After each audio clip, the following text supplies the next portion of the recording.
Hello guys, welcome back to our channel. So మన రణ్వీర్ కపూర్ గారిది Ramayanam teaser అయితే వచ్చిందనమాట. సో దాని గురించి మాట్లాడుకుందాము. Let's get in to the video. So ఇంకా టీజర్ గురించి చెప్పాలి అంటే చాలా బాగుంది. అండ్ ముఖ్యంగా మ్యూజిక్ మాత్రం అదిరిపోయిందనే చెప్పాలి. దాంతో పాటు రణ్వీర్ కపూర్ గారి లుక్స్ మాత్రం బా చాలా బాగున్నాయి అబ్బా. అస్సలు ఎక్స్‌పెక్ట్ జేయలేదు. చాలా అంటే చాలా బావున్నాయి. అండ్ రామాయణం గురించి మనకి చాలా అంటే చాలా చాలా బాగా చూపించబోతున్నారని మనకి చాలా క్లియర్‌గా అర్థమవుతుందనే జెప్పాలి ఆ టీజర్‌లో. అండ్ ఒక్కొక్క షాట్ నిజంగా అదిరిపోయిందనే జెప్పాలి.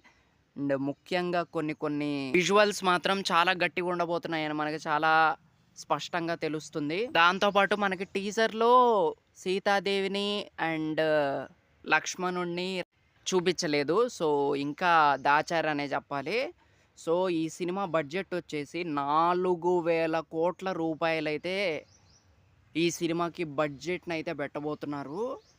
సో, అసలు చాలా హైప్ ఉందనే చెప్పాలి ఈ సినిమాకి. అండ్ ఏదో పెద్దగా ప్లాన్ చేయబోతున్నారనే థాట్ అయితే వస్తుంది. సో, చూడాలి మరి. అండ్ కలెక్షన్స్ పరంగా మాత్రం చాలా గట్టిగానే కొట్టిద్దనిపిస్తుంది. అండ్ ఇందులో ముఖ్యంగా పెద్ద పెద్ద క్యాస్ట్ అండ్ క్రూ ఉన్నారనమాట. మనకి 'రణ్బీర్ కపూర్‌కొచ్చేసి చాలా మంచి మార్కెట్ అయితే వచ్చిందనే జెప్పాలి. బిల్డ్ అయిందనే జెప్పాలి 'యానిమల్' తర్వాత. అండ్ ఆ తర్వాత మనకి 'యష్' ఉన్నాడు. అండ్ 'సాయి పల్లవి' గారున్నారు. అండ్ మన తెలుగు స్టేట్స్‌లో బీభత్సమైన క్రేజ్ అయితే ఉంది 'సాయి పల్లవి' గారికి. సో, ఇంత పెద్ద క్యాస్ట్ అండ్ క్రూ ఉంది గాబట్టి, ఇది చాలా గట్టిగా కొట్టిద్ది కలెక్షన్స్ పరంగా మాత్రం. సో, అదైతే చాలా గట్టిగా చెప్పుకోవచ్చనమాట. సో, దాంతో పాటు మనకి ఇది రామాయణం గురించి కాబట్టి, మన ఇండియన్ వాళ్ళు, మన తెలుగు వాళ్ళు అందరూ చాలా బాగా చూస్తారనమాట. సో, వన్స్ అది గనక క్లిక్ అయిందా, సో, ఇక నో స్టాపింగ్ అనే చెప్పాలి ఈ సినిమాని. So, eagerly waiting. మ్యూజిక్ అదిరిపోయింది. 'రణ్వీర్ కపూర్' గారి లుక్స్ అదిరిపోయినాయి.